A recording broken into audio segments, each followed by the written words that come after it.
Halo semuanya, perkenalkan namaku Rizka Ananda dan temanku aku Tri Asalonika. Nah, di sini kami akan membahas tentang implementasi Pancasila sila kedua. Nah, latar belakang dari sila Pancasila kedua yakni mengandung makna serta nilai yang tidak dapat dipisahkan dari kehidupan manusia sehari-hari. Hal itu dikarenakan seorang manusia dalam melakukan aktivitas sehari-hari tidak lepas dari manusia lain.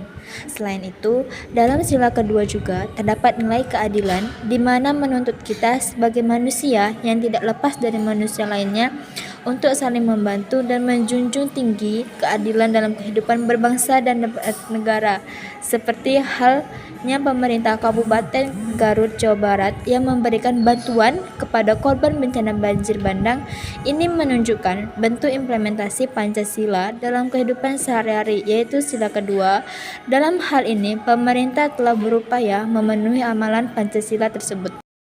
Baiklah, di sini saya akan menjelaskan makna dari sila kedua. Lambang utama dari sila kedua adalah rantai berwarna emas dengan warna dasar merah. Rantai dari lambang sila kedua terdapat dua bentuk, yaitu bentuk bulat dan persegi. Rantai bulat pada sila kedua mempunyai makna laki-laki. Laki-laki selalu identik dengan yang namanya kekuatan, seperti yang diucapkan Bung Karno. Beri aku 10 pemuda, seniscaya akan kuguncangkan dunia. Dari kalimat Bung Karno sudah tergambarkan betapa kuatnya seorang laki-laki terutama dalam membela negara. Dari lambang rantai berbentuk bulat ini, maka sudah semestinya laki-laki yang ada di Indonesia turut membantu Indonesia ke arah yang lebih baik. Namun, untuk membuat Indonesia ke arah yang lebih baik, dibutuhkan juga peran wanita. Maka dari itu, bisa dikatakan bahwa peran laki-laki dan wanita di Indonesia sangat menentukan dalam membangun Indonesia ke arah yang lebih baik. Singkatnya, laki-laki dan wanita harus saling bergotong royong untuk menuju Indonesia lebih baik. Kemudian rantai yang terputus-putus mempunyai makna kalau rantai tersebut sangat tidak kokoh dan kuat, sedangkan rantai yang tidak putus atau bahkan hingga saling terhubung, maka rantai tersebut sangat kuat dan kokoh sehingga tidak mudah dipisahkan. Rantai yang tidak putus itulah yang menjadi lambang dari sila kedua Pancasila. Dengan kata lain, sila kedua mempunyai makna persatuan dan kesatuan yang dimiliki oleh Indonesia. Seperti ketika Indonesia ingin merdeka, dibutuhkan kerjasama dan saling bahu-membahu untuk mewujudkan kemerdekaan Indonesia. Singkatnya, sila kedua memberikan nilai bahwa untuk menjadi bangsa dan negara yang kuat dan kokoh, maka persatuan dan kesatuan harus dijaga. Cara yang dapat dilakukan untuk menjaga persatuan dan kesatuan Indonesia adalah saling menghargai, saling menghormati, dan bergotong royong. Di Indonesia, warna merah berarti berani dan kuat, seperti bendera Indonesia yang memiliki warna merah.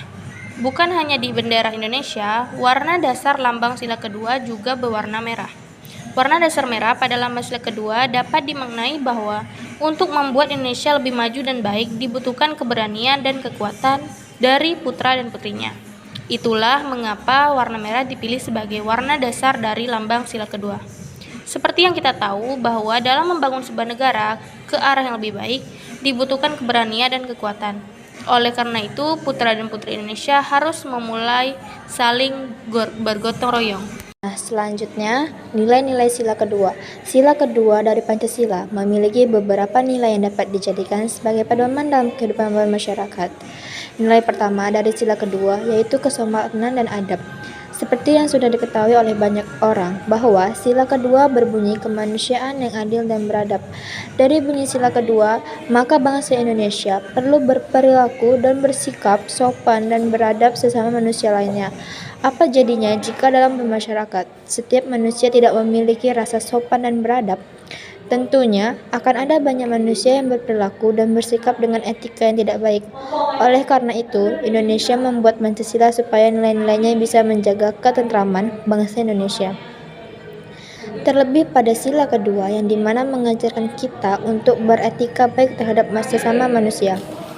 Nilai kedua dari sila kedua yaitu rasa empati dan kasih sayang. Pada dasarnya, manusia akan ikut merasakan kesedihan ketika rasa empati dan kasih sayangnya tersentuh. Dengan adanya kedua rasa tersebut, bangsa Indonesia akan mudah untuk saling tolong-menolong. Tidak semua masyarakat Indonesia hidup berkehidupan yang cukup dan tenang. Bagi mereka yang memiliki hidup kurang cukup dan tidak bisa hidup dengan tenang, sangat membutuhkan perhatian dari orang lain supaya hidup yang dijalaninya menjadi lebih semangat. Adanya sila kedua, rasa empati dan kasih sayang masyarakat Indonesia menjadi meningkat. Rasa empati dan kasih sayang ini sangat diperlukan dalam membantu kehidupan orang lain, terutama mereka yang benar-benar membutuhkan bantuan kita. Nilai ketiga dari sila kedua, yaitu nilai kesamaan derajat manusia. Dengan adanya nilai, maka sudah semestinya sesama manusia tidak saling menunjukkan siapa yang lebih baik ataupun siapa yang lebih buruk. Meskipun Indonesia memiliki keberagaman suku, ras, budaya, dan agama, bukan berarti sesama manusia saling menjatuhkan. Di mata negara dan hukum, semua manusia mempunyai derajat yang sama. Oleh karena itu, sila kedua memberikan nilai-nilai kehidupan berupa persamaan derajat manusia. Adanya nilai ini, bangsa Indonesia perlu mengakui bahwa setiap manusia memiliki hak dan kewajiban yang sama. Nilai keempat dari sila kedua yaitu menjunjung tinggi nilai kemanusiaan. Kemanusiaan harus dijunjung tinggi supaya tidak ada tindak kekerasan. Adanya tindak kekerasan di suatu negara menandakan bahwa negara tersebut sedang tidak baik-baik saja. Tuhan menciptakan berbagai macam sifat dan karakter manusia. Oleh karena itu, sebagai sesama makhluk hidup ciptaan Tuhan Yang Maha Esa, maka sudah seharusnya tidak saling menjatuhkan. Dengan kata lain, kita harus menjunjung tinggi nilai-nilai kemanusiaan. Adanya nilai ini membuat kita tersadar bahwa menjunjung tinggi nilai-nilai kemanusiaan akan memberi manfaat seperti kehidupan yang tenang karena tidak perlu membanding-bandingkan, membuat bahagia orang lain karena dapat memberikan bantuan. Kehidupan tentram dan makmur akan sering dirasakan dan masih banyak lagi. Contoh sikap dan perilaku yang mencerminkan sila kedua dalam kehidupan sehari-hari yaitu 1. Bersikap adil untuk diri sendiri atau orang lain. 2. Tidak memilih-milih pertemanan. 3. Melakukan kegiatan manusia. 4. Tidak main hakim sendiri. 5. Menghormati orang tua. 6. Berperilaku baik terhadap orang lain. 7. Bersikap hormat dan bekerja sama dengan bangsa lain. Nah, salah satu bentuk peran aparat negara dalam mengimplementasikan bentuk sila kedua adalah dalam penanganan korban banjir yang terjadi di Garut, Jawa Barat. Banjir bandang Garut 2022 melanda wilayah Garut, Jawa Barat akibat guyuran hujan deras yang tak kunjung berhenti sejak Jumat 15 Juli 2022. Badan Penanggulangan Bencana Daerah BPBD Jabar menyebutkan banjir Garut disebabkan oleh intensitas hujan yang tinggi. Hal tersebut menyebabkan naiknya volume air. Ada 13 titik kecamatan yang terkena dampak banjir di Garut. Berdasarkan pantauan hingga Sabtu 16 Juli 2022 sekitar pukul 12.05 waktu Indonesia Barat, banjir Garut masih menggenangi rumah warga. Selain daerah di Garut, kota kawasan Cimacan di Kecamatan Taragong Kidul juga menjadi titik banjir terparah. Kabarnya, ketinggian air telah mencapai 2 meter. Tim SAR gabungan berupaya untuk melakukan evakuasi menggunakan perahu karet. BPBD Jabar memastikan tidak ada korban jiwa akibat banjir bandang Garut 2022 ini. Namun, ada sejumlah kerusakan yang terjadi di beberapa wilayah. Bupati Garut, Rudi Gunawan pun menggelontorkan bantuan kepada korban banjir bandang.